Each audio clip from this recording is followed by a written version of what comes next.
Okay, so everyone said hello. This is the community fire team from Lesoma. Hands up. And then and the forestry component. Hands up. Is capped here. You put 2 hands up.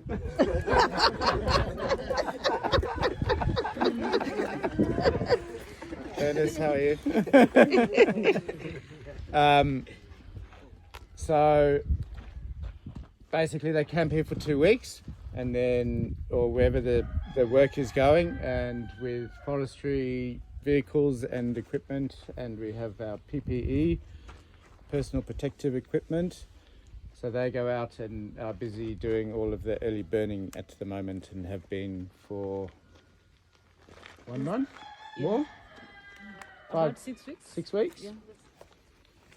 So we're talking about landscape scale fires where burning in a week something like 30 kilometres, 2 kilometres wide, so that sort of scale of burning that we're doing in this landscape, which if we put all of the forest reserves, places of Chobe National Park that are burning frequently, the communal areas will be something like 5,000 square kilometres, or something like that. So large areas, which is what this kind of approach requires to make it viable, to make enough carbon credits.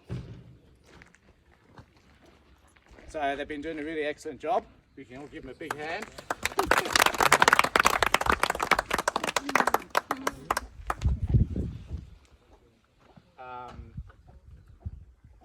So they camped here. This is the what they call the kotla. I'm probably not the best for describing the traditional and village development committees. Probably better for you. Yeah. Okay. So we actually have 2 or 3 camping sites, depending on areas which we are covering. Sometimes we would camp here if we are doing areas along the eastern side, or we would camp at Kachikau, the other village on the Chobe Western Cape, if we are doing areas around that side. So every 2 weeks we alternate our teams.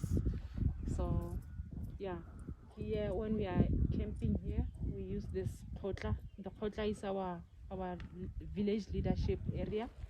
So they provide us with a camping site because it's got water. We bring our own camping equipment. Yes.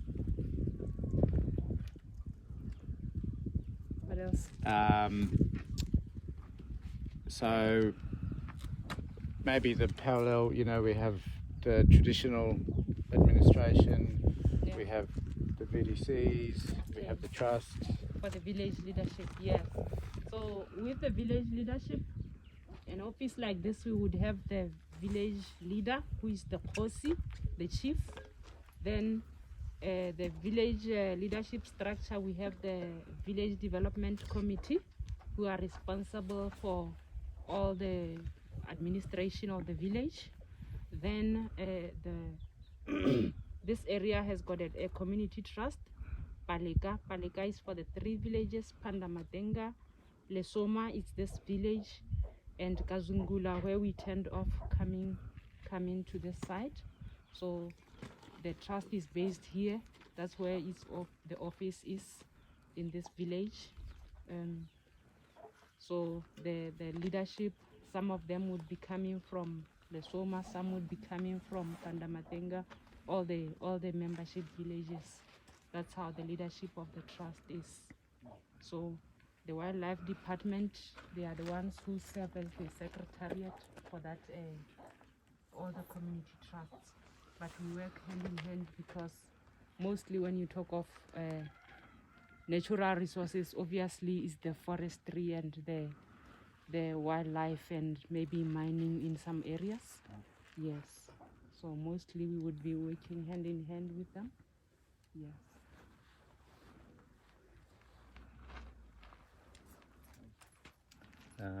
What else do we need to say? Yeah. So our community fire team, usually we have issues of maybe because some people will be mobile, at times we will have fluctuations in numbers because maybe somebody gets a job somewhere, they relocate. So we would always be engaging them, training new people so that they add on to the numbers that we have. So we want to have in every village a community fire team like this one because they are the first responders when we have fire occurrences. Before us from Kasane arrive, they can always be, nearby to attend any fire occurrences that may take place. So we found it fit that during this prescribed burning exercise, we want to take them on board because it's a learning experience also. And that is how we will be able to transfer the skills even to the community. And mind you, like you said, like I said this morning, these are the first responders that we have in the village. Should there be an issue of fire, and they are volunteers. They are not on any salary or on government scheme. Therefore, but what we do, we take care of them, make sure that they get food when they go to a fire.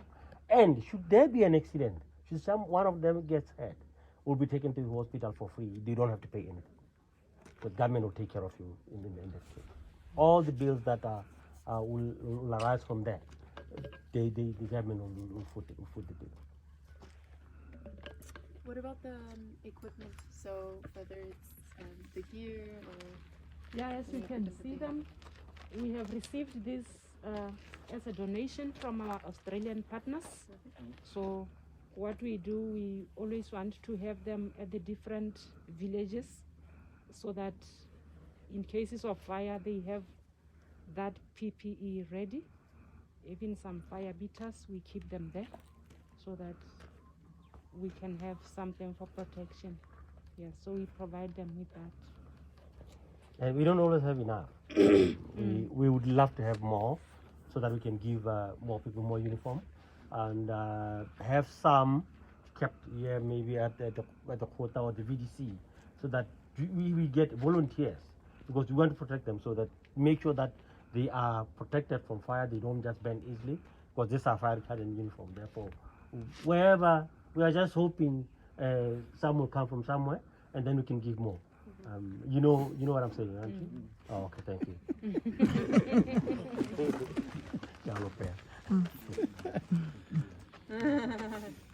How many people is it in total with the 3 different villages?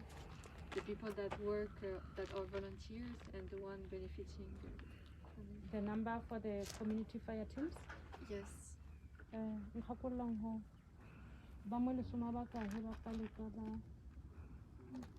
Maybe Rawi tomorrow would have a better Yeah, idea. maybe my officer will give us that. No, the exact normally, number. what we used to do, we'll set it for 15, but the problem being that we don't have enough equipment for PPE for them, we'll go up to 25, 22, so they can, a team of 11 could go fight and then rest they can rotate.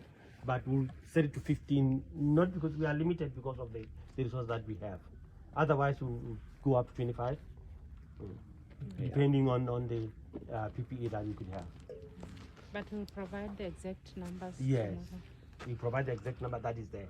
They may end up being 12, 10,